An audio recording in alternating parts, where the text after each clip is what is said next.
જૂનાગઢ શહેરમાં એક ચોંકાવનારી ઘટના સામે આવી છે, જેમાં નિવૃત્ત વન અધિકારી હની ટ્રેપનો શિકાર બન્યો છે। જૂનાગઢમાં રહેતા નિવૃત્ત આરએફઓ પીટી કનેરિયાને એક મહિલા અને તેના સાથીઓએ અંગત પળોના વિડીયોના નામે ₹40 લાખની ખંડણી માંગી હતી। પોલીસ ફરિયાદ મુજબ નિવૃત્ત આરએફઓનું ઉર્મિલા નામની કથિત મહિલા સાથે છેલ્લા 1 વર્ષથી ચેટિંગ ચાલતું હતું। આ સંબંધ દરમિયાન બંને રાજકોટ અને ચોટીલાની હોટલોમાં પણ શરીર સંબંધ બાંધ્યા હતા। મહિલાએ આ મુલાકાતો દરમિયાનની અંગત પળોનો વિડીયો ગુપ્ત રીતે ઉતારી લીધો હતો। મહિલા અબોર્શનના નામે પણ સમયાંતરે આરએફઓ પાસેથી રૂપિયા પડાવતી હતી। થોડા સમય પહેલા આરએફઓને કેટલાક અજાણ્યા ઈસમોએ ફોન કરીને ધમકી આપી હતી।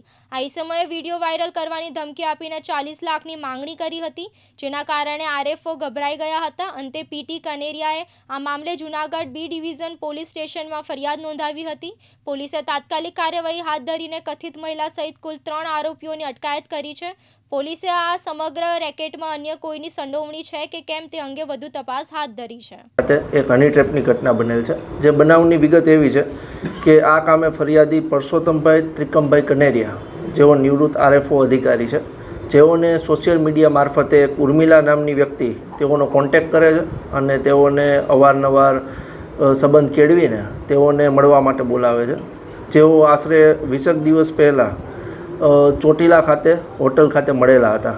આ સમય દરમિયાન ઉર્મિલા નામની જે મહિલા છે તેને જે આંતરિક સંબંધો જે હતા એના જે વિડીયો હતા તેના મોબાઈલમાં ઉતારી લીધેલ હતા અને ત્યારબાદ તેની બહેનપણી સગુફતા ઉર્ફે જોયા તેનો કોન્ટેક્ટ કરીને આ વિડીયો તેને શેર કરીને અને જીશાન બદવી નામનો જે વ્યક્તિ છે તેઓ દ્વારા 40 લાખની પરસોત્તમભાઈ પાસે ખંડણી માંગવામાં આવેલ હતી।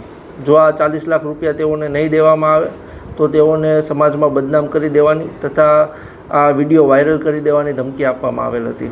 જે બાબતે પરસોત્તમભાઈ બી ડિવિઝન પોલીસ સ્ટેશનનો સંપર્ક કરતા તેમની ફરિયાદ નોંધવામાં આવેલ છે અને આ ત્રણેય આરોપીઓને અરેસ્ટ કરવામાં આવેલ છે।